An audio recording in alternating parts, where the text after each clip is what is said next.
everyone to the 2024 Independent School District 518 School Board Debate. Thank you all for coming. I know you all have lots you could be doing tonight, but it's important to come out and hear these folks and support democracy and what we're trying to get done.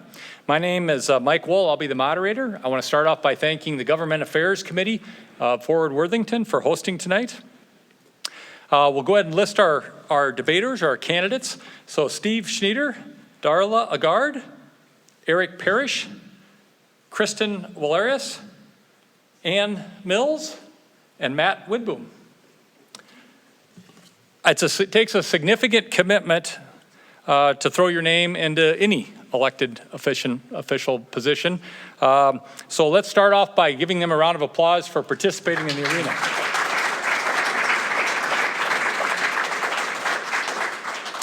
So we'll have a 2-minute opening comments followed by questions. That'll be 2 minutes. I encourage the candidates to be briefer if you want to, in the interest of time, and 6 candidates. And then we'll end with 1 minute at the end.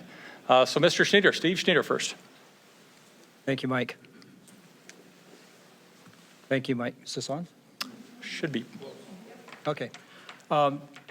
As Mike said, I'm Steve Schneider. I am originally from Worthington. I graduated from high school, the junior college at that time, which is now the community college. I attended the University of Minnesota, worked in a couple of jobs, Blue Earth County and Meeker County as a county engineer, and came back to Worthington. Spent the last greatest part of my career, 38 years here in Worthington as a public works director. I'm currently working part-time with the City of Worthington as their engineer emeritus, helping mentor the new engineers in the office. I've been on the school board for 27 years at this point. I've enjoyed every minute of being able to serve the public and the school district in the education of our children, and I hope that you'll support me in another 4 years. Thank you. Go ahead. All right, I'm Darla Agard. It's nice to meet you all and see you all here tonight. I'm running for school board because I believe in the transformative power of education. Growing up in Worthington, I had the best education. I had teachers who invested in me. They gave me their time and their resources, and they really laid the foundation for my career and my educational objectives. So now I'm an empty nester, and I have a remote career. So I've taken the opportunity to move to my hometown, and I'm really eager to give back to the community that shaped me. My professional background includes experience as an executive leader in a Fortune 500 company, and I've spent over 2 decades working in the education technology industry. So I bring every day to my daytime job strong collaboration, negotiation, and critical thinking skills, and I'm hoping I can bring that to the board as well. There's a couple things from a campaign perspective. Number one, I think we need to focus on creating a better relationship between our community and our schools. I recognize the importance of engaging with and listening to the diverse voices of our students, our staff, and our community. I am committed to making informed decisions and making decisions that reflect the best interest of our entire school community. I also believe in fiscal transparency. Every student should be front and center of our financial decisions here in this district. What you'll learn about me tonight is that I'm super passionate about education. I want a district that everyone can be proud of, a place where we can send our students to school, where we want to send them to school, and a place where we also want to work. So I appreciate you all coming here. Thank you for moderating, thank you for hosting, and I look forward to the discussion. Turn the volume up, Mike. Is that? The speakers are not working. I think that speaker's working. Test, 1, 2. Okay, so maybe they both have to be on. I'm sorry, guys. Hopefully you can My bad. hopefully you can hear their comments. All right. Desi says she heard me. Okay. Go ahead, Eric. Yeah, thank you. Good evening. My name is Eric Parrish, and I would also like to express my thanks for hosting this event and to the other candidates up here. It does take courage to file for office, and I appreciate your willingness to serve. I have lived in Worthington for 17 years. I've just started my 18th year teaching at Minnesota West Community and Technical College. I grew up on a family farm over by Medford, Minnesota, if you know where that is, the smallest town in the United States with McDonald's. And from that, I learned how to work hard with my father and my grandfather, who were running his acreage. My father was also a teacher for 36 years, and my mother was a teacher. My brother started out as a teacher, and I swore up and down I would never become a teacher because that job is hard. And here we are.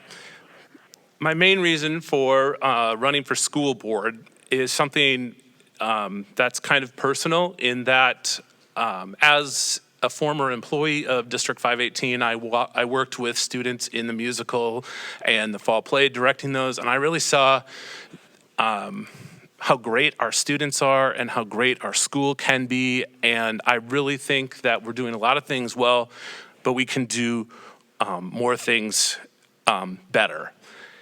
I too believe in fiscal transparency, accountability, and we really need to rebuild trust with our school and with our board, and to be able to move forward to address the needs of our school and our teachers and our community. I first put my name in the hat to be on the school board when Brad Schaefer stepped down from his role, and I am proud to do it again. Great. Kristen?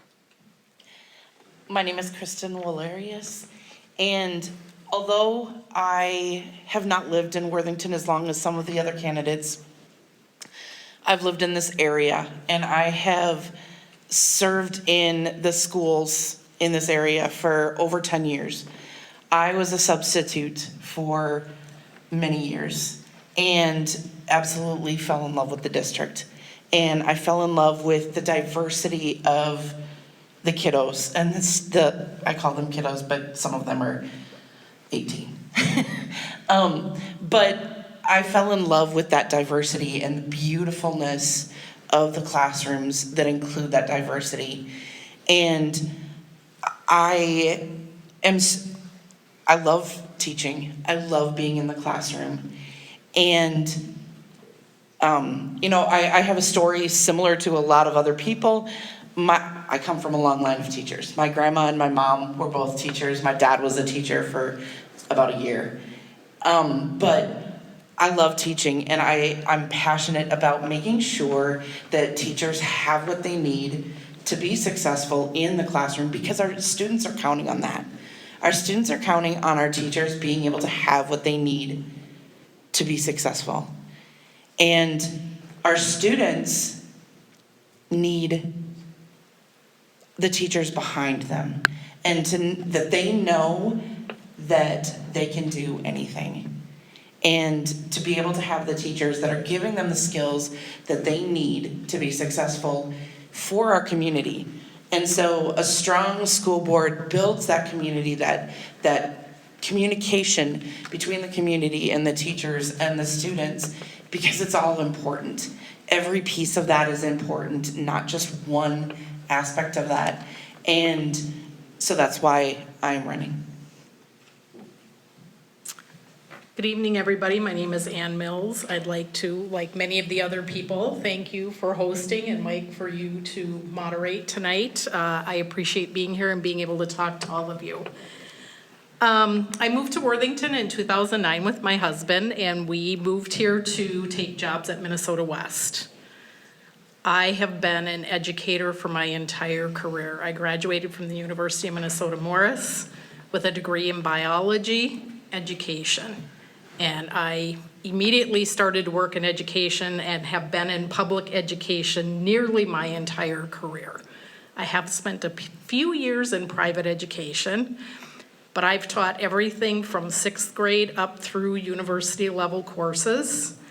I spent 5 years teaching here in District 518. So I know that side of working within the district.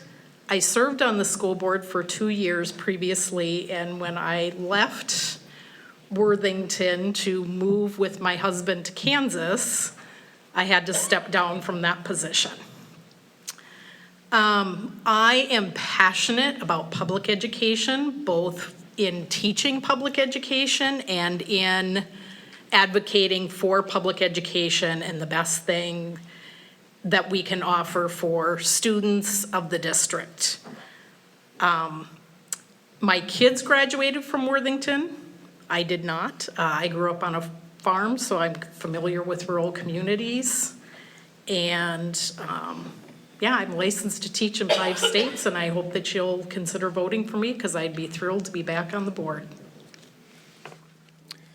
Thank you, Ann. Thank you for being here this evening. It's important to see community engagement for individuals running and for participation to be in an event like this, to be engaged face-to-face, to ask your questions, and hopefully you receive an answer as we go through those this evening. My name is Matt Woodboom, 1993 graduate of Worthington High School, went to Worthington Community College, and graduated from SDSU in Brookings. Go Jackrabbits. Our freshman is a recent graduate from Worthington High School. Wesley is a freshman at SDSU. My wife Teresa and I have 4 kids. We raise corn, beans, cattle, and kids on our 3rd generation farm just outside of Worthington. After graduation of SDSU, I came back to farm with my parents. I also started working at the radio station KWOA, where I've worked for 30 years in different capacities and have enjoyed that ability to be involved in the community and learn more about our school from that news standpoint. I've served at the State Soybean Grower Association Director for 10 years. I volunteered to be on our Nobles County Corn and Bean Grower Board, the Rock Nobles Cattlemen Association. I've been a past chairman of United Way and King Turkey Day. I have a passion to be involved with our community. I was a commissioner for 8 years, serving Nobles County. I started as a Worthington Township supervisor and filled in the vacant role as a school board member 2 years ago and was elected a year ago, and look forward to serving 2 more terms as a District 518 school board member. Thank you. Thank you, candidates. We're going to start off. Darla Agard, you got the first question. We did receive a lot of questions, great questions up here, and in interest of getting to as many as possible and in giving the candidates all an opportunity to respond, we'll try to keep the answers to 1 minute, I think. Is that fair to try? We were talking 2 earlier, but we'll try to keep it going here. So Darla, you're first. In August, ISD 518 residents voted on a referendum that asked the community to financially support classroom additions, expanding cafeteria, maintenance improvements to the high school. The current school board has committed $18.5 million in existing school funds towards the high school projects, but needed to leverage an additional $15 million through the referendum to be able to afford the proposed projects. The referendum failed. What should the school board do now? All right. So a little bit at a disadvantage because I'm not aware of what happened in committees and that sort of thing. But so I'm going off a little bit of a blank slate here. But the thing that I would want to focus on is prioritization. I'd want to know if we did a space utilization study, because that would show us the hotspots and the needs for what we need to do from a school building perspective. I think this is all about prioritization. I went to the school board meetings. I asked questions about that. I'd like to see a granular list of what is being done and what the costs are so that we can really figure out how to allocate our resources and do it wisely. There's got to be some other options. I don't know if we've looked at portable classrooms. I don't know if we've looked at scheduling changes, but there are different opportunities that I think we should look at in order to make this work. I think where the school and the community have broken down a little bit, we're going to have a problem getting a referendum to pass. So I think from a fiscal perspective, we're going to have to build in increments, and we're going to have to stretch this out a little ways. Thank you. Craig Parrish. When I talk to individuals in this community about the referendum and why it failed so badly, it's very obvious that there is a big distrust in the school and the board and what that proposal was doing. There was dollars in that were undesignated, and many people have come to me and said, how can we vote for something if we don't know what we're getting? Now, we need space. We need to renovate that kitchen at the high school from the 1950s. We need to fix that security point at the high school for the entrance and the entrance. Absolutely, we need to do that. But it only starts by rebuilding a relationship with our community, and that starts with talking to people and listening to people. And if we don't do that, we are going to continue to have failed referendum after failed referendum, as we have for the past 17 years that I've been here. Kristen? So I think that the first step definitely needs to be a communication with the community. And what do you feel the problem is? Why are you not for the referendum? What is wrong? And find out what's actually going on first before we try and push through, because we know that we need the renovations. We know that we need the space. And I was at a couple of the board meetings where there were some community members, but there was like not very many people there. And so we're not getting a good group of people from the community that are telling us, this is what's wrong, this is what we have a problem with, so that we can actually address that, so that we can address some of those kinds of things. And then the other side of that is figuring out some of those out-of-box things, out-of-box ways that we can fix the space issue temporarily and then move forward from there. Ann? So like my counterparts up here, I think communication is key. I think it's always key in whatever we're trying to do. We need to be transparent so people know what it is that we're trying to do. Space is an issue. It's been an issue for as long as I've been here. Before I was on the board, I was out in the community trying to encourage people to build something because we knew space was going to be an issue. We knew it in 2009 when I moved here, and it hasn't gone away. So we need to keep building on that. Yes, we need to talk to the community and see what they're willing to support, and certainly we can consider other options to mitigate the overcrowdedness at the high school, but I ultimately think we have to do something. We can't just not address the issue. There isn't enough space for the number of students that we serve. There's approximately 1,200 students at the high school in grades 9 through 12. The cafeteria, the space that our staff function in, was designed for 600 or so students. And we have at least, on a yearly basis, 6 teachers that don't have a classroom. They're moving about on carts throughout our school. We continuously struggle with retention and confidence in relationship with our students and our teachers, and we aren't able to welcome them with a space they can put up their bulletin board and they can be proud of and share that this is their space. That, to me, is a priority, and it was with the whole concept of adding on. And there were so many other items that needed to be addressed. It appeared to be the right approach to get it all done now, because the only thing that's going to happen, it will cost more going in the future. But we have to listen to what the taxpayers said. They resoundingly told us, you have to reevaluate the way you want to do it. And that has to start with listening sessions with our students, our administrators, and let them help us make the roadmap to use the dollars we have to do the best with what we have. Okay, Steve? I feel the next step would be to, for the board to have a work session, which is being planned. We would look at the funding we do have available and the items that we can get accomplished with that, and then we'd move on to finding a way to meet the other needs that we have within our district.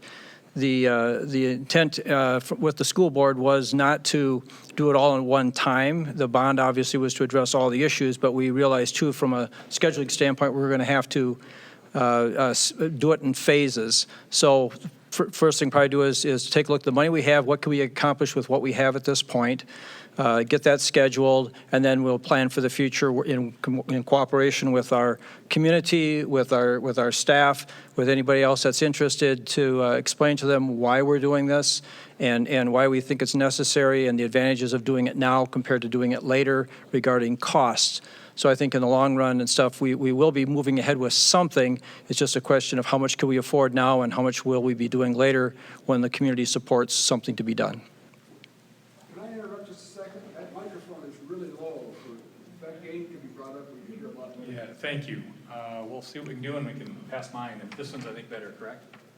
Yeah. Okay, we'll see if we can pass this one. Okay, a little closer. Steve, can you try it quick for us? Just say something. We can try it like this. Is that better? Not much better. Or This was it? better? Yeah, okay, we'll try passing you. this one, and I can use that one. Let me read this question. This time, we're starting with Eric Parrish. Current superintendent of ISD 518 has formally announced that he's planning to retire at the end of the school year. Should the existing school board select the next superintendent before the board transition on January 1st, or should candidates elected on November 4th be able to participate in this discussion and selection? Please provide reasoning.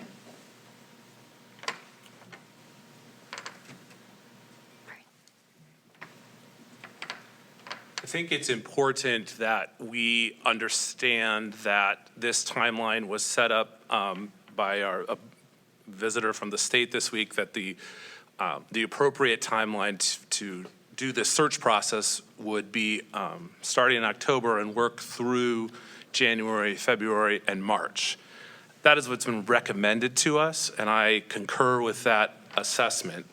As someone who has served on several search committees at Minnesota West, including our current provost, that process takes time, it is complicated, and it really needs to not be rushed, and we need to make sure that we are doing a good job so that the community feels confident that a good decision was made. All right, Kristen, Alaris? So whoever is elected in November is going to be involved with working with the new superintendent. And so if we've got people leaving the board that are making the decision all by themselves, then it creates a little bit of a weird situation. And I have been in some of those kind of situations where I've been around and somebody else came in and then it was like, what's going on? But at the same time, I would agree with Eric that it takes time and that the process should be started right now, because we can't wait till January to try and get everything worked out, because we're not gonna have time to make sure that we're doing a good job at picking. Ann Mills. Yeah, so again, the process takes time, and it's not something, as Eric said, that you can rush. I too have served on many committees, hiring committees, in both high school, college level situations.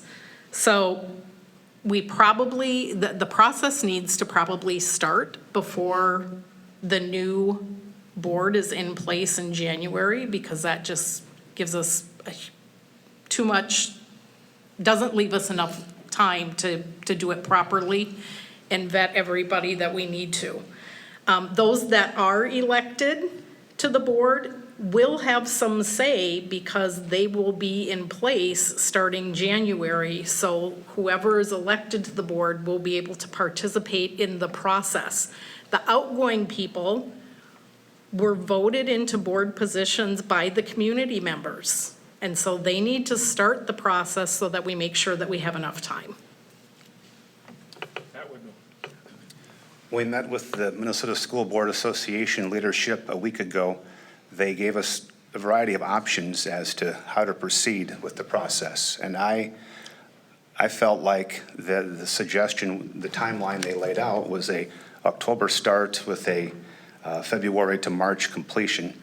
It appeared to be the way to do it in my eyes, and giving a chance for newly elected individuals to, after November, to be able to attend meetings, to be able to hear about the scheduling, so they're able to have their calendars ready to go in January. And I think I put a lot, this organization does 30 searches yearly, and they know how it works. And it's important that we follow a timeline that gives us the best candidates too, because it might be convenient for us, but it might not fit the pool of being able to have the best names for us to pick from.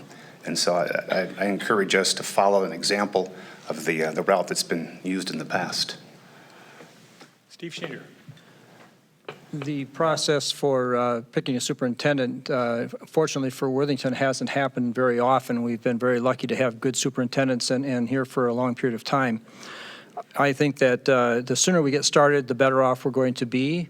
If we have a process that gets going that can use input from the school board to help guide it, I would certainly hope that our candidates who are here now, if it's before the election, would be willing to participate in that process and give advice as they could. Once the election's done, we'll know who will be in place, and then it'll be easier for those people who will be sworn in the first part of the year will be able to participate then. So I think the earlier we get going, the better. I think the involvement of all of the candidates in it should be considering to do that, and then to finish it off, I think that'll be done probably sometime next year when the final decisions are being made. But I would hope everybody be participating now. Darla Agard. And I think if you can just, as loud as you can, I'm getting a so-so response to hearing, so. All right, I'll be super loud. So I think that the plan that's been laid out by MSBA last week is the plan that the district should follow. And I say that because this board sets the tone for the entire district. And if you rush through this decision and you unilaterally make this decision before, let's say, the democratic process, right, of 4 empty seats or 4 seats open on the board is completed, I think you're going to break down the relationship between any new board members and that superintendent that you've rushed to hire. I've hired a lot of people. I've hired a lot of executives. It takes time. You got to write the job description. You've got to make sure you've got the check boxes for what you're looking for in a candidate. You have to recruit in order to get good people to interview in the community or in the district. So I think that the plan that was laid out last week is the plan that should be followed. Kristen Valerius, you're up next with this question. As one of 7 board members, you may find yourself in the minority on some topics. Even though you're firmly against a subject, how would you handle yourself in that situation? There's a way to handle disagreements. And you can disagree and still work together. And I would work to try to build the communication with the other members. If I was in the minority and everybody else was voting one way and I wanted to vote another way, I would find out why. Okay, what's going on? Why are you voting this? And try and hear that perspective first. And once I've heard that perspective, if I still don't agree, I'm still gonna vote the way that my heart says. But I am going to try to have that communication first and try to find out where people are coming from. And Mills. So I think one of the things that a board member needs to do is not only take my own perspective and listen to other board members and the information that we get, but we are voted into office by community members. So I want community members to be talking to me to say, this is what I think, this is why I think it, whatever, because I'm one person out of 7 representing District 518. So again, that communication piece is really important. At the end of the day, if I feel like I can't vote in favor of something or against something because of what community members have told me, that's the power of a board, right? I'm one vote and I get to vote yay or nay on each item that's presented, and then I can move on from there. Matt Whitman. I think split votes are healthy. I think it's a good thing to not see everyone always voting aye. I think it's important that the research is done before you cast a dissenting vote or a supportive vote and you're the lone eye. But I think that exemplifies the process and that the due diligence has been done and you can confidently cast your vote and you're doing it on behalf of the taxpayers you represent, and the vote is cast and you live for another vote. And I've voted no many times, and I think that it is because of an overall viewpoint of the process. I think consistency in that voting approach is an important part of representing yourself and your taxpayer as you govern their dollars in a board setting. Steve Schneider. Coming to some kind of consensus on a board when you're voting can be challenging at times and beneficial in others. You're always going to have a group when there's a contentious issue where somebody's going to prevail and somebody's not going to, or one side is going to, one's not. But I think, as Matt said, I think it's important that we hear all input and we weigh the decisions that we make very carefully. And there's a lot to take into consideration. You know, we have the best, what we think are the best interests of our students, the best interests of our community, the taxpayers, other factors that you may not even think of at this point that can affect what you're deciding on. So, I think listening is important, listening to all sides and trying to find the best outcome that you can come to. But inevitably, if you feel strongly about something, you need to vote what you feel best. And most often when I voted, I've always felt that the best way to do it is I think I try to vote, if everybody had all the information I had and everything I got to sit in and do, they'd probably vote the same way I did. Darla Agard. All right, so I agree with Matt that I think a healthy discussion and varying opinions is a really good thing for the board. I think we need to have people that challenge the status quo here and do that respectively. It doesn't mean we can't collaborate. It doesn't mean that we can't negotiate. But I think that is a healthy part of being part of a board. And at the end of the day, I'm going to go back to my opening statement. I'm committed to making informed decisions. And that includes doing the research and talking to people and getting the feedback. Because if I'm voting on something and I haven't done that research, then I'm just representing me. And I don't think that's what this position is about. Eric Parrish. I also think that an informed decision is important, and understanding your constituency and understanding the facts and being able to synthesize an idea and stand up for that idea as an individual and as a board is very important.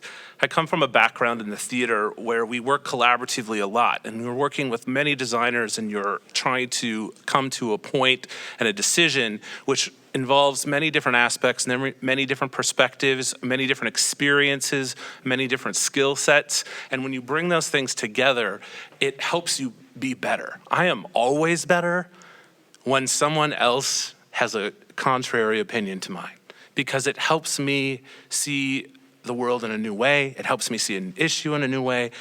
And we really need to embrace that collaborative aspect. My experience at the Premier Theater in Sioux Falls, when you vote and you don't walk away from a losing vote, you come together and you work harder to move forward. All right, Ann Mills, we'll start with you this time.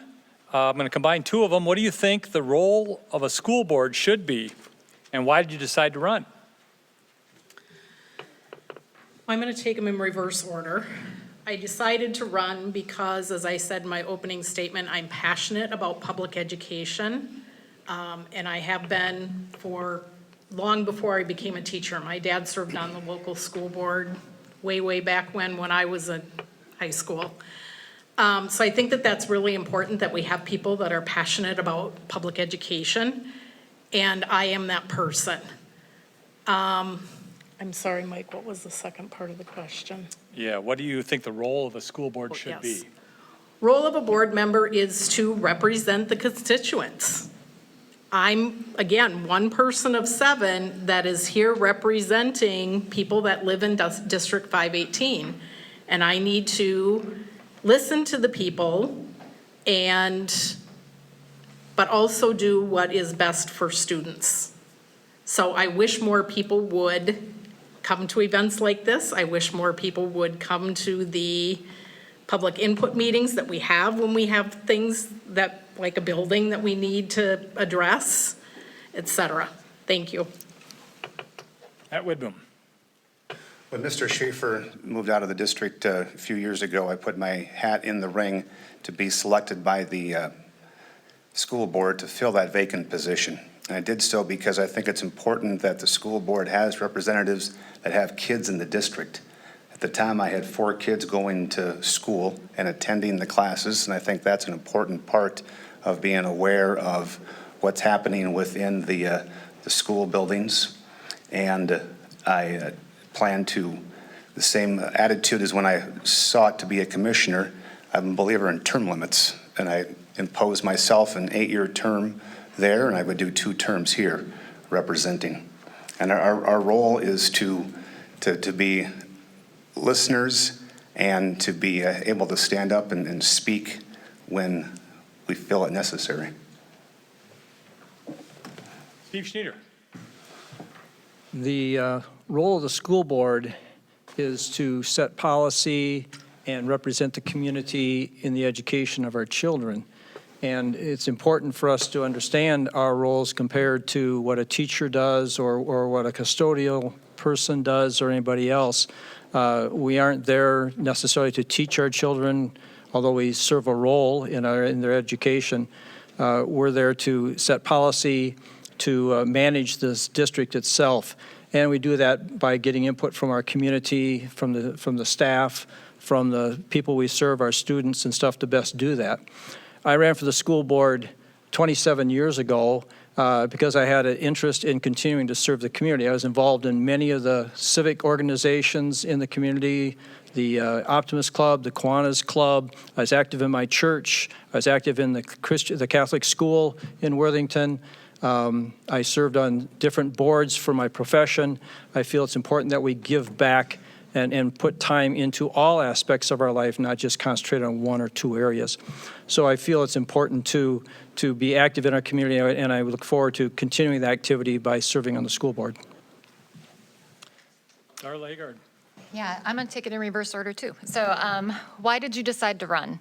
I believe in public education. I'm passionate about public education. I want to give back to the community that I grew up in. And I want to help rebuild the relationships between the schools and our community. As far as the role of the school board, I might have a little bit of a different slant on this.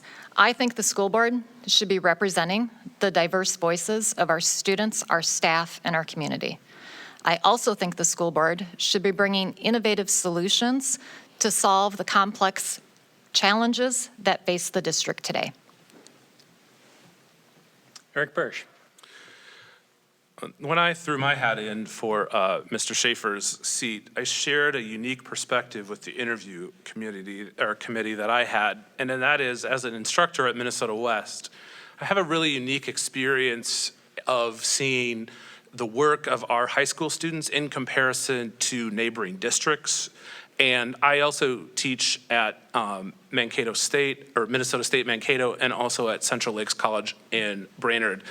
And my experience has taught me pretty easily that I can identify what school the student is coming from based on their strengths and their weaknesses. And I too think that the power of a public education is unbelievable, and we need to, as a school board, be supporting our staff, our administrators, our teachers, our paras, everyone in that building. We're working towards a common goal, and it is our job to support them so that they can do their best work. Kristen Willaris. As a teacher myself, I think that's actually one of the big reasons why I decided to run, is that I am a teacher. I see things from the perspective of a teacher in the school. But at the same time, I work with diverse students and see the needs that these students have. And I see the needs that teachers have.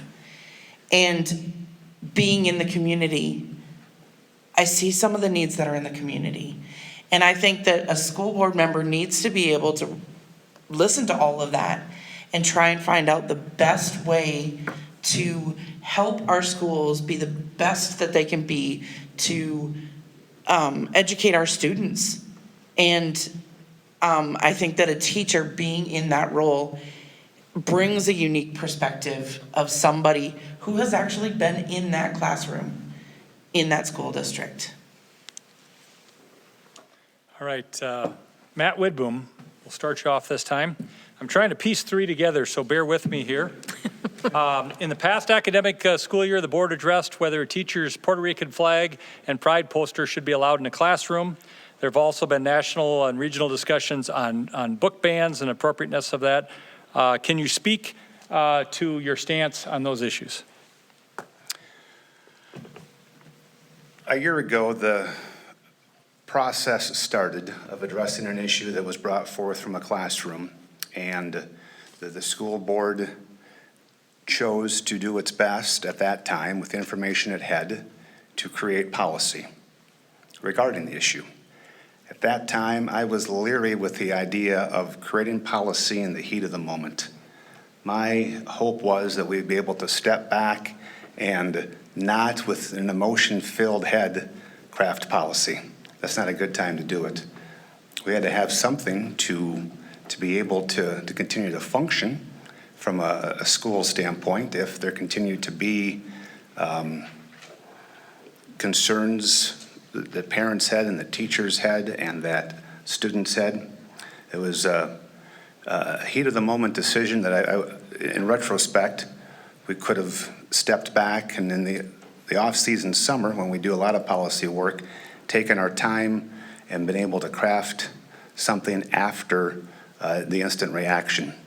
But a policy is designed to continuously be looked at, and I hope as we continue to get farther from the circumstance, we can create a policy and improve on it that addresses the needs of all of our students. Steve Schneider. Yes, as I recall, when this got started, we received complaints. Our administration followed up on those complaints, trying to do what they felt was best for our community and for the school. We were confronted by the fact that the administration didn't have the right to do this. It wasn't in the policy. So the process started out with updating the policy to make it clear that the superintendent actually did have the responsibility and the authority to do that. And it grew into something that was much more than just the saying who was responsible, who had the authority to do this. I think in the long run and stuff, I think the administrators and superintendents do have to have the authority to make those decisions within our district. Whether or not a country flag from another country should be flown in our school district, my feeling has always been the United States flag is the appropriate country flag. The Minnesota flag is the appropriate state or territorial flag. That's where we're at. We're in Minnesota and we're in the United States. When it comes to gay pride, I think everybody should be proud of their heritage or where they're from and what they believe in. I think that the school district should have the means in place for support of students, no matter what their background and what they feel is appropriate for them. So I think in the long term, we need to work out finding a way to support the students, which is what our position is, and to also support our staff if they have different views. Darla Agard. Yes, so I followed this really closely when it was happening, and I believe that the process was flawed, and I think it contributed to the breakdown in the communication and the respect between the schools and the community. I don't disagree that the United States flag and the Minnesota flag should be up in a classroom. My perspective is, aren't we so much more than that, though? Aren't we proud of so many other things, and don't we represent so many other things? If we believe in inclusion and diversity from a society and a community perspective, why would we take down symbols that support that and teach that? Kids need to feel like they belong. And on the flip side of that, kids need to understand that it's their responsibility as part of this community and part of this society that they make others feel included as well. Eric Parrish. When this issue came up in front of the board, I spent several days advocating to the board to take a measured approach to a decision around this. I sent several emails, I made several phone calls, but more than that, I received so many text messages and phone calls from people in the community who felt scared and helpless to do anything and did not want to speak up. And it became something that I felt obviously personal for me to be an advocate for those students, because representation matters. And whether you are on one side of an issue or the other side of an issue, there will always be someone who disagrees with you. And what we really need to do is come together and decide what really is the issue. Do we really understand what the problem is? Do we really understand why this is becoming an issue? Many of these things that were discussed are brought up to become divisive, and divisiveness is not helpful in an education situation. And we really need to lead with compassion, with understanding, and with a collaborative approach. Kristen Valeris. This topic, I felt caught right in the middle when it was happening, because I could see both sides. I could see the side of the parent that was concerned about the what was being taught their child by the flag being there. But I could also see the side of this teacher who is just trying to care about his kids. And it's not a subject that is going to have an easy answer, because you're not going to have everybody happy with whatever you decide. And I have to agree with Matt that it should have taken a little bit more time to figure this out. And everybody should have had a say in what was going on. And instead, it kind of felt like that parent was the only one that had a say. Ann Mills. So one of the things that the district has talked about for as many years as I've lived in the district is having people that represent all of the diversity that exists within our district. We're trying to get more diverse teachers, we're trying to get more diverse paras, and so when this topic came up, I too, like some of the others, felt caught. I mean, one of the jobs of a school board is policy making. But I think we should have taken more time. The board should have taken more time to look at it and really communicate, ask questions of people within the community to see what the community felt like. I feel like it was a reaction to a single parent or a couple of parents versus something that was a much larger issue. Yeah.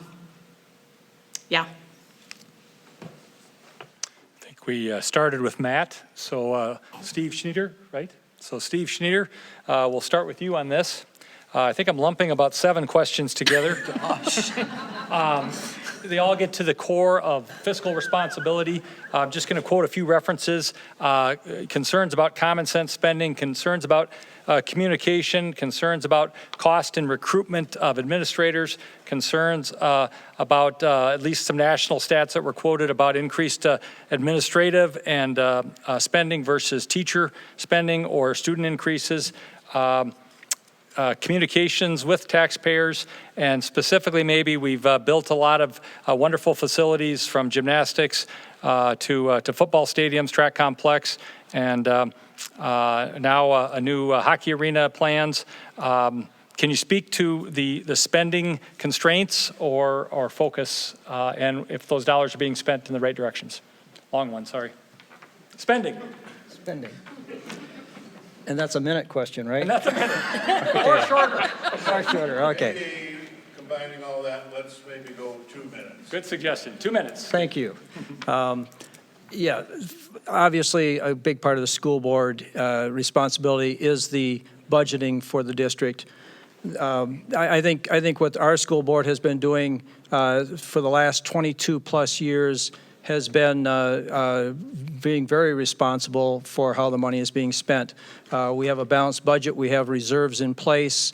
We're able to make improvements to our district. When you have a football stadium or a track and field area and football area and stuff that wasn't made for soccer being played on it too, with a turf field, and it's the original field that came with our school district, with our high school.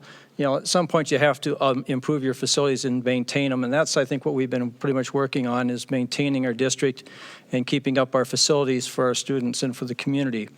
Along with that, I think also we have a responsibility to have the facilities available that we need for education, and that means that if you have more students and more teachers and you don't have classrooms, you need to provide the facilities for them to work with also.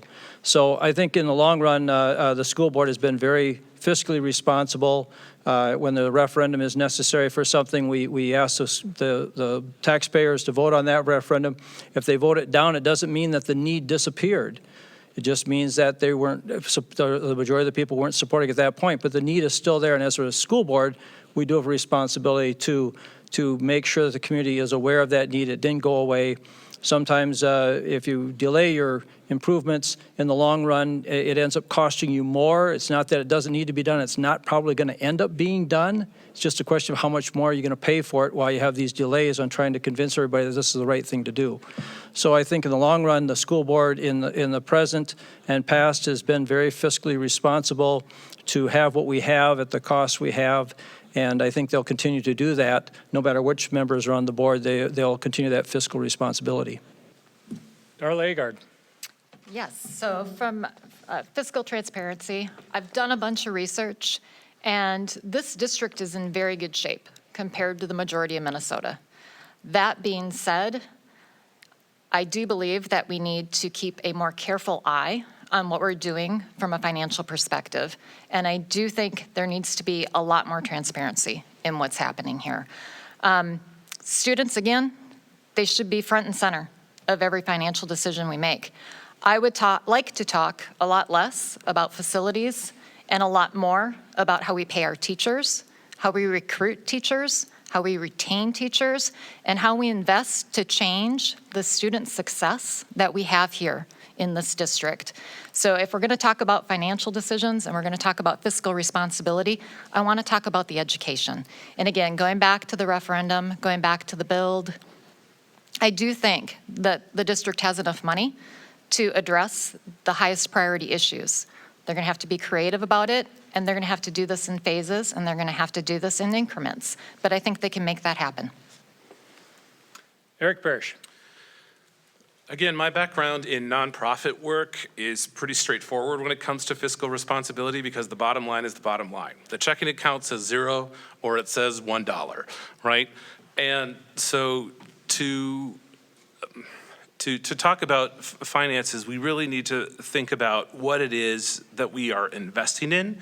And I absolutely agree that we need to focus on our academics. We need to focus on our technology. The technology in our world is changing so rapidly that it's even, it's complex for me as a Gen Xer, sort of. I'm an edge kind technically. But the point is that, that's part of the teaching retention piece of this, right? If you're providing the trainings, if you're providing the curriculum, if you're providing the technology, you are doing your students good. And, when we talk about our budget, we have, this district here has one of the largest reserves per capita per student in the state. And that's great. That the stewardship of those dollars, it has been there, but we really need to think about What happens in 15 years? What happens in 20 years? What happens when, the different technologies start in taking over the way that we do things in the classroom, and we have to make a major shift? We have to think about that in the future. And spending responsibly, understanding what we're spending money on, why we're spending it, how much, it's a joke at the church. I work at First Lutheran, and I'm known as the spreadsheet guy, right? I love a good spreadsheet, but that's what budgets are about. They're line items, and a zero is zero. Kristen Millers. So one of the negative things about coming after several people is you start to sound like you're just repeating everything that everybody else is saying. But I would agree. Our school district has been very careful with how we spend our money. We've got the money built there. It's sitting there. And the other side of this is exactly like what was already said. We need to figure out what is our priority. And we are losing teachers. We are short teachers.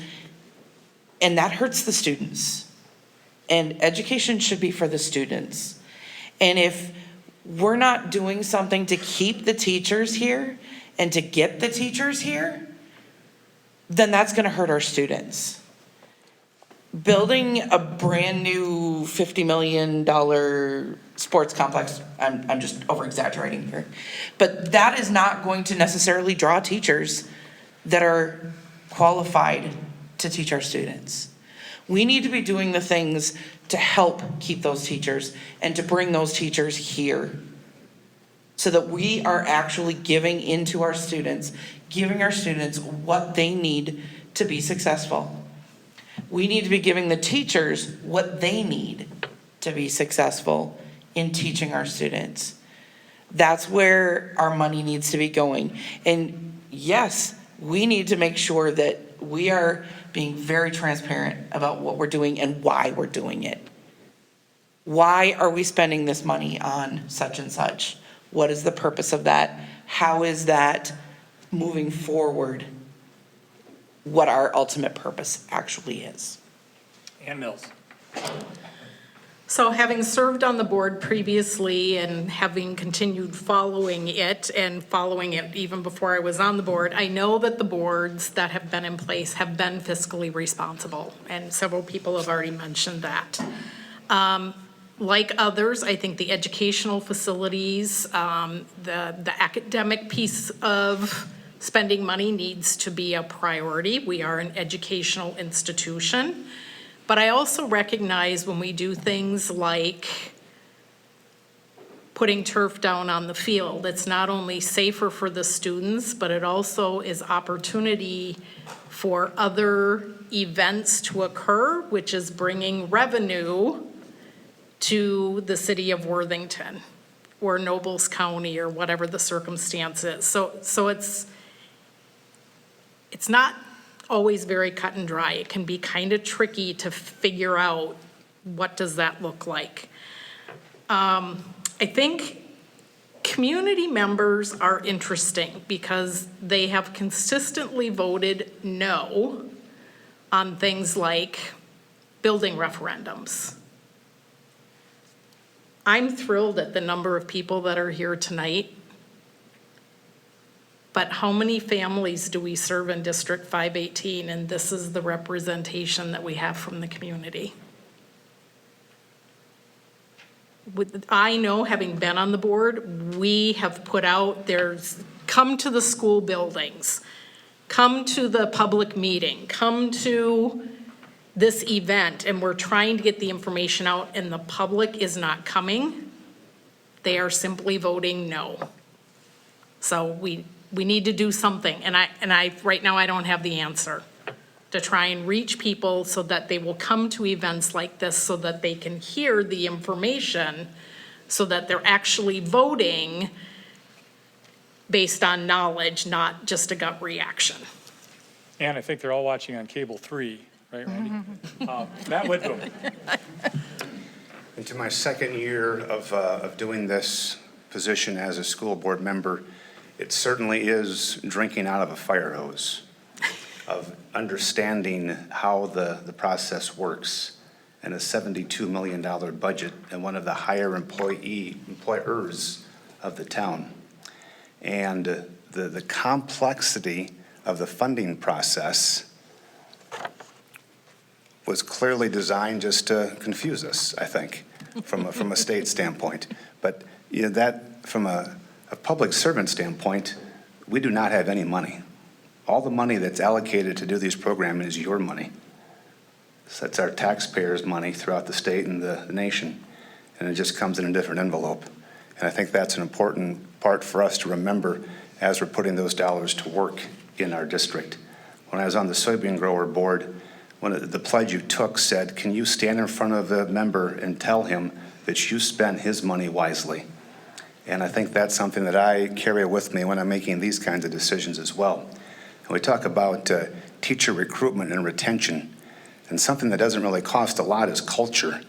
And you don't put a price tag on the culture, but I think the culture has a big part of what we're looking at, continuing to broaden and retain and value the teachers that we have that educate the kids that are the part of our operation.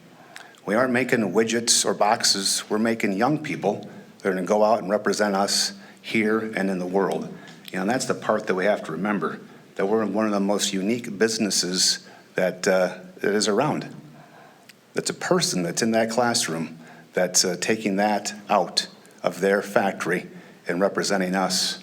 And I think that's another part of the investment of how we're equipping those young people to get out there and represent us. Darla, you're up first again, so we'll start with the question that came up from a few of you. What do you think could help solve that teacher recruitment challenge, and what would help recruit the best talent? From a teacher recruitment perspective, I'd be curious to see what the district has tried before. Have we been out to the colleges and universities here in Minnesota?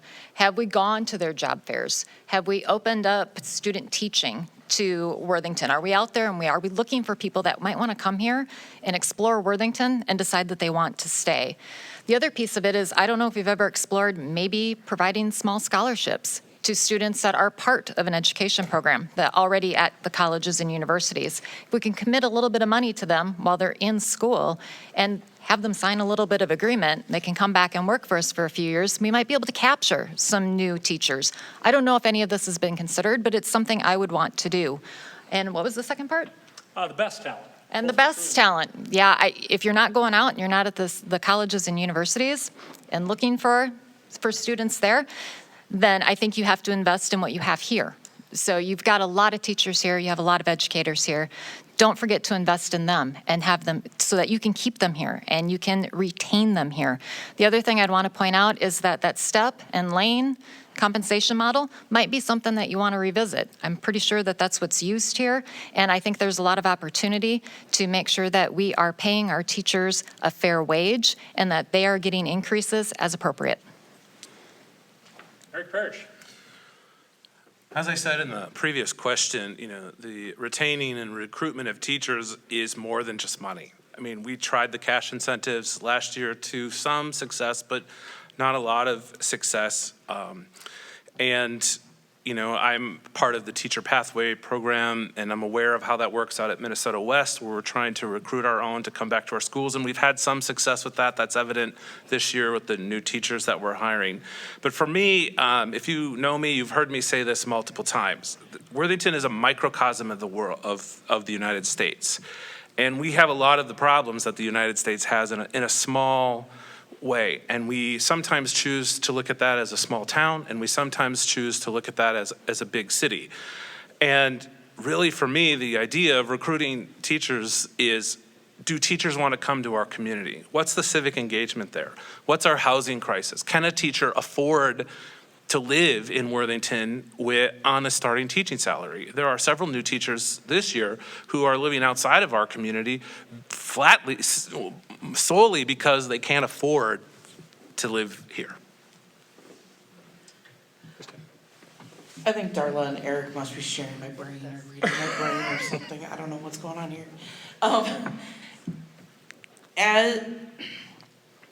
as a teacher, as a former teacher in this district, I heard many times the statement, well, at least this person's a warm body. That goes right against what we're talking about the best talent and getting the best teachers here. We're willing to just accept whatever, and that's not really necessarily doing what we want it to do. But the other side of that is teachers should feel like they can be who they are, that they can teach out of their gifts and their talents and not be afraid that somebody is going to say, oh, you're done, because they didn't teach the way you thought that they should. Now, obviously, we have the Board of Education that we have to follow, but we need to be a little less nitpicky. Ann Mills. So Worthington is not unique. There is a teacher shortage nationwide. I am licensed to teach in 5 states. And I'm going to tell you that I had 5 people from 5 different states contact me when I decided that I was going to leave the job that I was in. So Worthington is not alone. It's a nationwide crisis right now. Educators nationwide are being asked to wear so many hats right now that the burnout rate, I don't know what it is, but it's tough. Because you're being an educator, you're being the advisor, you're helping with schedules, you're et cetera, et cetera. There's a whole list of things. And I'm not saying that they shouldn't have to do some of those things, but it's a lot. It's a lot of hats to wear. We have invested in Grow Your Own, so I think that that is one thing that we have done in this district. It's just taking time for that to catch up. Matt Woodboom. I think that is a good example of making attempts to think outside the box and not continuously doing the same thing and expect different results. That's what insanity is defined as. And so we are expanding the net being cast at different colleges and trying to find different ways to encourage folks to come here, to relocate here, to try a different career. But that housing situation is a true challenge. And that's something that our city is doing the best they can, I believe, with county assistance and with private partnerships to try to address that. But that's a good example of an item that has a direct impact on us without really being able to address it. And I think that we've also over years have tried to foster relationships with other teachers, a mentoring program within our schools to show that we value these new people and want them to continue to grow and be better and take further education and continue to learn and be a part of our teaching process. And so I give a lot of credit to administration for continuously putting those programs in place to show our teachers that we do value them. Steve Schneider. The demand for teachers, as you've heard, is very high, and supply is getting lower and lower. You talk to the administrators, we used to get hundreds of applicants. Now they're lucky if they get a handful in some cases. I'm on the Southwest West Central Service Co-op board representing not just Worthington, but all school boards in this part of the Southwest Minnesota. And they're the same thing there and stuff. They're not. It's not just teachers. There's paras. There's all kinds of staff. All staff are hard to find right now, whether in private business, public, or whatever. So I think those are always going to be a challenge for us in the future. The state demographers told us this many, many years ago that we have the baby boomers going out, and we're going to lose our workforce, and we're going to be short of workers, and that's exactly what happened. So I think what we have to do, everything we can to try and get them. We're doing a lot of the things everybody suggested. We're offering scholarship assistance. We're trying to grow our own. We start a partnership with Southwest State so they can work out of Minnesota West to get their degrees without having to actually go out of town to get that, so they can stay at home and be more affordable to them. So I think in the long run, we're doing a lot of different things. We're trying to find answers, and we're open to any other suggestions to improve the relationship with the teachers and to also improve our our salaries, our benefits, and those types of things as best we can. Okay, this time I think we start with Eric Parrish. This may be able to be a 30-second. We still have a lot of good questions, and I appreciate all the questions. I want to try to get through as many as we can. We'll do this maybe as a 30-second question. I think it's just a more direct one. Where do you stand on cell phones and electronic issues in each school? Should they be limited, banned, or along those lines, do you think e-learning days are productive enough to continue? Or is that a minute? Well, they're seemingly, Name of 30. they're electronic questions, but they're seemingly unrelated, right? Are e-learning days effective? Well, that really depends on the teacher's ability to facilitate some sort of learning and the preparedness that they have for that and the curriculum resources that they have so that they can be successful. But it's also used to the students' access to technology, to Wi-Fi, to charging stations, to power, et cetera. So are they effective? I don't have any data, but I would think that there are a lot more factors than what's immediately apparent. In terms of cell phones, I am known for Eric's cell phone bucket, and everybody puts their phone in the bucket at rehearsal, and nobody gets to be on their phone until rehearsal is done. I am the worst at being on my cell phone. You can ask everyone in that back row back there. And so I do think they're distracting, and I do think that we need policy around that. Kristen Valerius.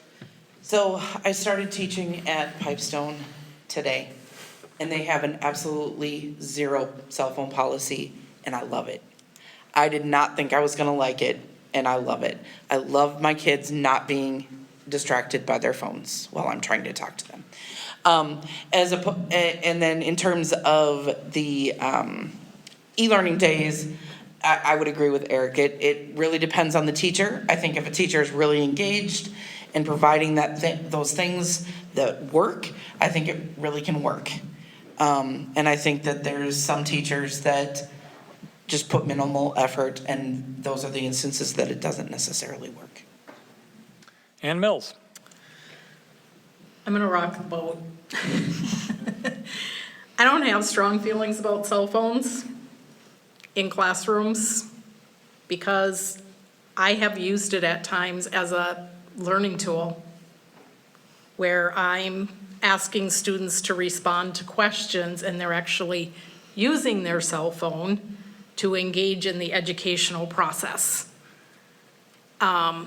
I work with high schoolers, so it can be an issue, but because they're high school students, I've always had the stance of if you choose your phone over doing the work, there are consequences. So your choices always have consequences. You make good choices and you get good consequences. You make bad choices and you have bad consequences. There you go. E-learning days, as a teacher myself and seeing colleagues work and put together lessons for e-learning days, I do think that they are effective, but Eric makes a good point about access to Wi-Fi, which is bigger than any of us. So that can definitely be an issue. Pat Widboom. I've brought up in discussions with administration to tighten and stiffen our cell phone policy. And I think that was a good example as a lone member on the board of, it takes buy-in. It takes everyone, it takes a policy like that, the teachers have to be behind. And they have to be the ones that drive that discussion. Myself, they'd all get thrown in the street as you walk in the door. And that's what I tell my kids, that I think it's the root of so many problems, especially in our younger kids that have that at their instant. And so I would support an intense policy as long as our teachers were able to believe that was something to enforce. I've watched my kids go through the e-learning process, and in some cases, it worked swimmingly, so well that they could have done the entire year that way.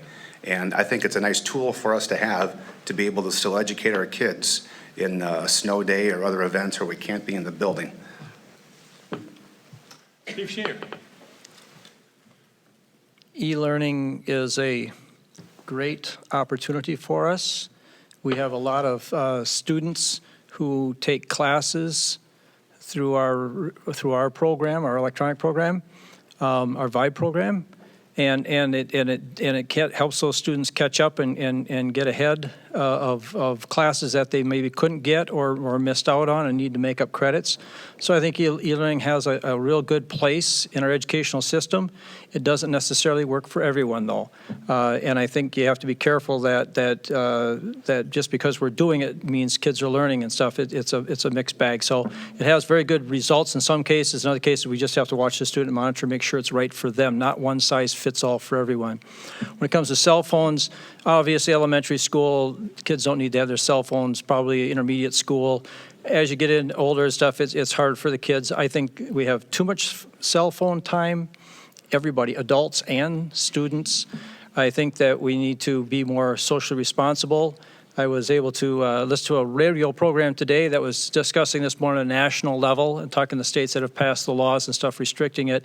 And I think overall, I think we're going to see more restrictions on cell phone use because it's too distracting and they're just not learning when they got their cell phones going. Darla Haggard. So for e-learning, I think it's a mixed bag. I think students all learn differently, and there are some people who can't learn in that environment. I am one of those people. So if you give me an e-learning task, I'm not very good at it. I don't pay attention. I get distracted. So students have got to be that way as well. The other thing about e-learning is if you don't have a parental support network at home, it's going to be really tough to have students complete the work and to stay on task and to get it done. So I think that's part of the mixed bag as well. With regard to cell phones in schools, I believe the state is discussing or is going to ask us to have a policy in place by March 15th of 2025. So this is going to come up and we're going to have to know what we're going to do by then. I'm going to throw it back. And when I was in high school, I don't think my parents called me during the school day a single solitary time. They didn't need to be in touch with me. And, I'm out of time. One more thing. I think it's horribly distracting for students. I'd love to put those cell phones in a bag and seal them up and have students set them aside. The one thing I don't want to do is have teachers policing a policy. They wear too many hats. We shouldn't ask them to wear another one. Kristen Walleris, this is your question first. Combining two again, but hopefully it makes sense. Please name one characteristic you believe is most important in the next superintendent, and perhaps one characteristic that you bring as a school board member. I think that the characteristic that would be good for the next superintendent would be the ability to have those communications, have those discussions with people, and be willing to not always be right. And what I would bring is the fact that I am in a classroom and I've been I was teaching in Worthington for several years, so I understand the district. And so that kind of all together would be. Ann Mills. The characteristic that I'd like to see in a superintendent that we hire is that that person is approachable. I think that that's really important, that people feel like they can talk to that person and just have that open communication. A characteristic that I have that sometimes is good and sometimes is bad is you don't usually have to guess what I'm thinking, because I'm going to let you know. Matt Wedboom. It might be cliche, and I've mentioned it many times, but I think the culture word is an important word. And I think it starts with that, and there's so many other characteristics that surround that. And our flow chart starts at the culture setting at the top. And I think it funnels down all the way through our entire staff, from the administration to each building, to each staff member. And I think that pace setting with the culture attitude is very important. I think I am just take the word approachable from my standpoint of being able to be, was that the time, Jim? You got 30 seconds. 30 seconds, okay. Yesterday, I received a phone call from a concerned citizen about the the money that the school was spending on the superintendent search. And we had a good discussion about that, and I hung up the phone and took a call from a parent that was concerned over some curriculum in our high school. And I did my best to take those messages and to have a discussion about the fiscal responsibility of the district, but then also to point that parent in the right direction. And I promised them a follow-up as to how their concerns were handled. I think that it's not our job to micromanage, but it's to put the people in the right position to be able to feel like they were answered and heard and that their concerns were addressed. Steve Schneider. I think from not just our superintendent's perspective, but all our administrators' perspective, is that they need to be focused on the betterment of our district as a whole. That involves our students, our staff, our community. You can't just focus on one area individually and stuff. You need to be focused on all aspects of being part of our community, part of our school, and being good leaders and setting an example for those areas. For myself, I try not to come in with a predetermined answer. I try to be more balanced in how I approach things. I like to listen to people. Don't always agree with everybody. Everybody doesn't agree with me, but I think it's important to listen to them, try and understand their perspective. But I also like to think that when I get done, if I make a decision, I think it's based on the information I have available to me. I think I try to do what's best for the students, what's best for our community as a whole, and do that in a balanced format without predetermining what should be happening before it actually happens. Darla Agard. A characteristic for the new superintendent. I'm a strong believer in change is good. I would like to see someone who comes in and challenges the status quo based on what they're hearing from the community, the staff, and the students. As far as a characteristic for myself on the school board, I think I'm an innovative problem solver. I do that through collaboration, through negotiation, through research. I like to involve people in that problem-solving skill. So I think that's a characteristic that I could bring to the board. Eric Parrish. I think a characteristic for our incoming superintendent needs to be someone who is a leader of integrity and can lead a team of professionals. I've had several conversations with most of the principals in the last week and visiting their buildings and getting my eyes on what's going on in our classrooms. And the general consensus is that they want someone to come in and let them do their thing, support them, be a team player, and let them, we're paying them to lead, we need them to lead. As to a personal characteristic, I'm a curious, inquisitive question asker, sometimes to everyone's detriment, but I want to have all the information. Having all the information, even if it's information that I don't want to hear, helps me make a decision that is the best decision that I can make at the time that I'm asked to make it. And being a curious person, it is absolutely the characteristic I would bring. Okay, we're getting a little closer to the end. I got 2 more questions. I think we're going to do 30-second questions, if that's okay, and then we'll finish with the 1-minute wrap-up from everybody, closing comments. Ann, I think you're first here this time. How should the district address the use of artificial intelligence? Is a policy needed to define the use of AI for teachers and students? 30 seconds, please. AI is here to stay. It's not leaving. I do think we probably need a policy, and one of the things that I would encourage the district to do, if they're not already, is to look at ways that we can actually use AI in education.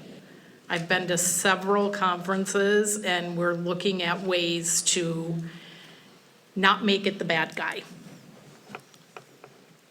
Matt Whitboom.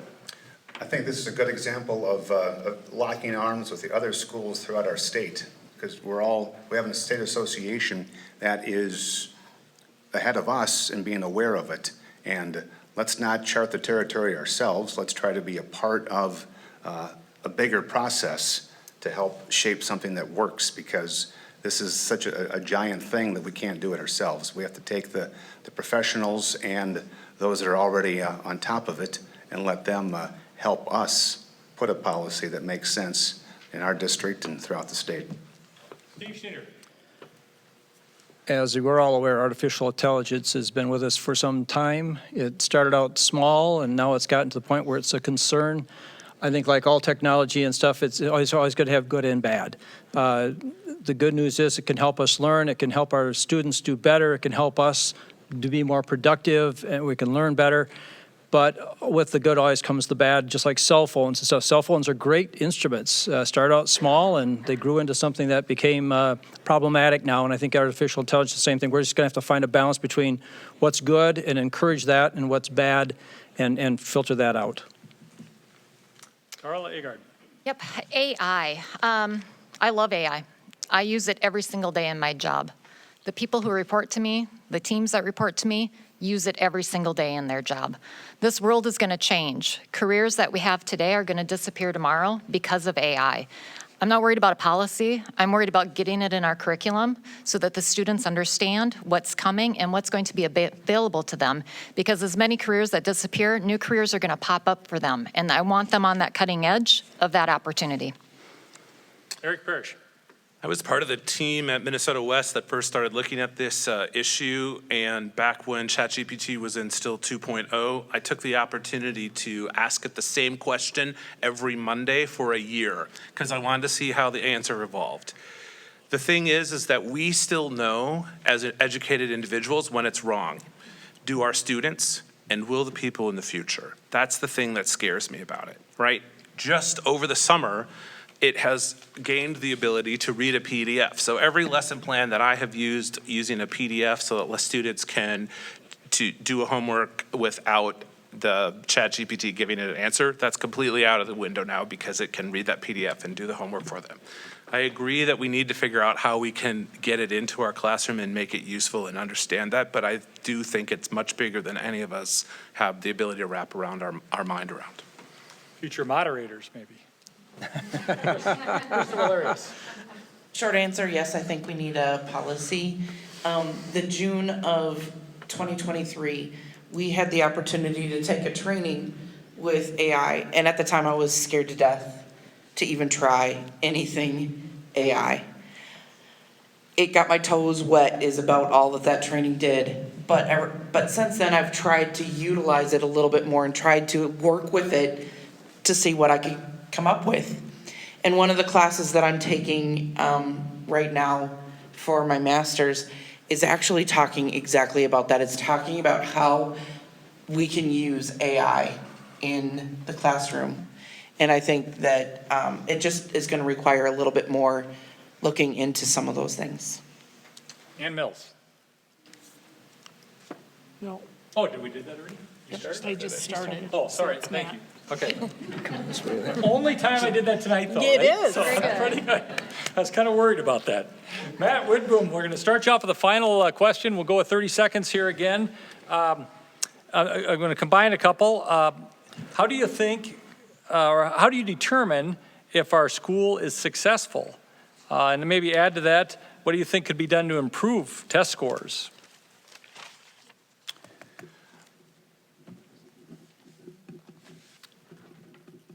State standards and the testing requirements have put so much pressure on our teachers to try to figure out how to do that. I think that's forced us to miss the mark sometimes, not because of the teachers, but because of the requirements. If the state would just let us educate our kids that are so unique and so different than any other district.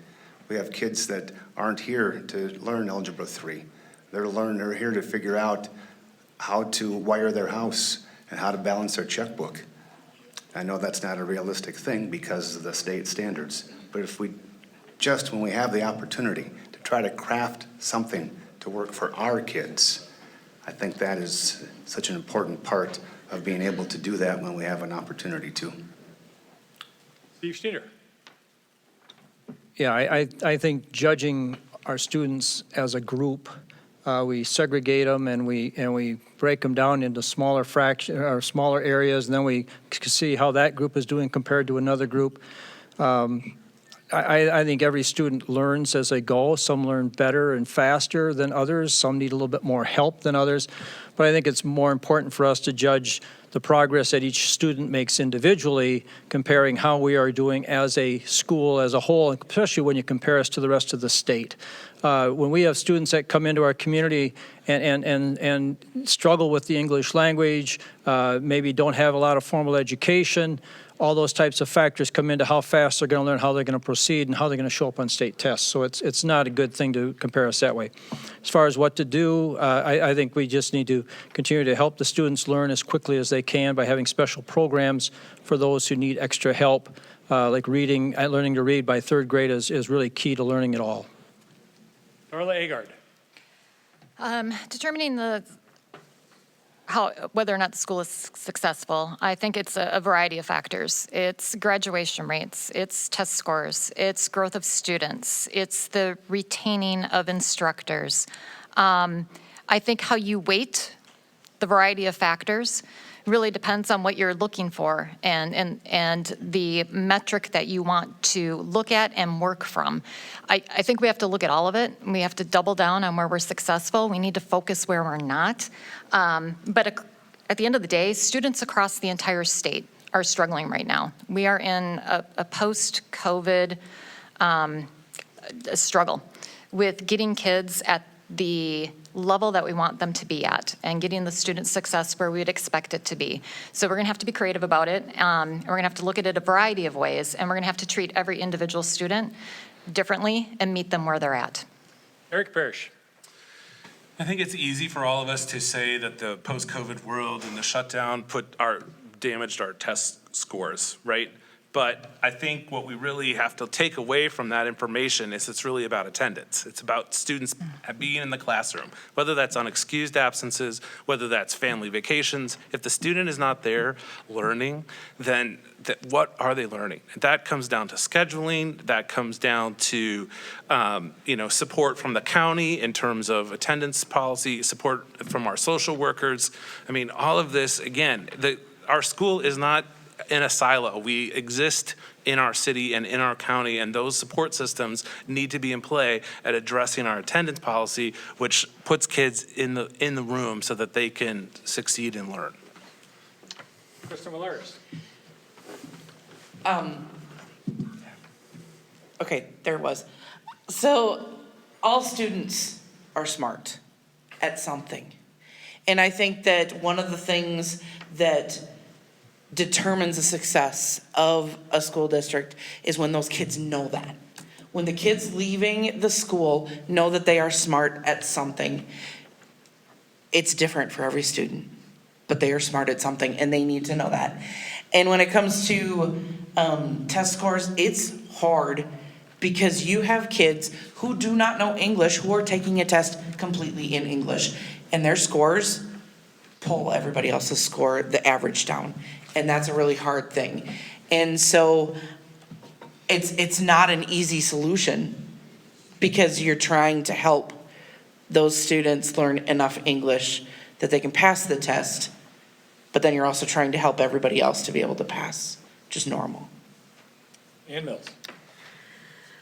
I think the biggest thing we probably need to look at is graduation rates, but even that is very murky. Josh Noble and I have actually looked at graduation rates for a couple of years, a few years back, and the state reporting on that is even murky about how they do it. So when you look at the state's way of doing it as compared to how an individual school might do it, it can look different. So it's not as cut and dry as we might think it is. We have a unique diversity of students here that not every school district has, and several people have already mentioned it. You know, when students don't speak English and we're asking them to take an English test, that is difficult. Even if their English skills are okay, the verbiage that is used on that test is not necessarily verbiage that our ELL students understand. So it can be very, very difficult for them. I'm not as worried about state test scores. I think they do have a marker, but I'd rather look at an individual and look at where they were in 3rd grade, 5th grade, 8th grade, and then their exit tests. So we started that last one, Matt. I think we'll wrap up with the 1-minute closing comments. I think 1 minute's what we talked about, right? So 1-minute closing comments. First, I just want to say I came here not knowing what to expect. I thought the candidates were thoughtful, respectful, impressive, made me proud and confident in the future of the community. So thank you all. Let's give them a round of applause. Matt, if you want to, Matt Woodman, lead off your closing remarks. And we'll go back this way towards Steve. Thank you, Mike. Thank you to the committee from the Chamber of Commerce for Worthington for their commitment to doing these throughout the entire month. It'll be fun to watch other candidates up on this stage giving their thoughts at our different levels of elections in the next month. For the past 2 years, I've learned so much about the role as a school board member of District 518. And I feel like I am just learning the process and getting a better handle every day to the complexity of education and what a board member is supposed to do. I'm excited about the opportunity to be a part of a team that selects the next superintendent for District 518. We're an amazing district. We are doing great things and will continue to do great things because we've got great people in our buildings. And I look forward to continuing to be a part of that and help move District 518 forward through a lot of the challenges we talked about tonight. But there isn't anything we can't do if we aren't a unified group of instructors, students, parents, and teachers. Ann Mills. Like Matt, I'd like to thank everybody for coming out and supporting this and gaining some knowledge so that you can make an informed decision on Election Day.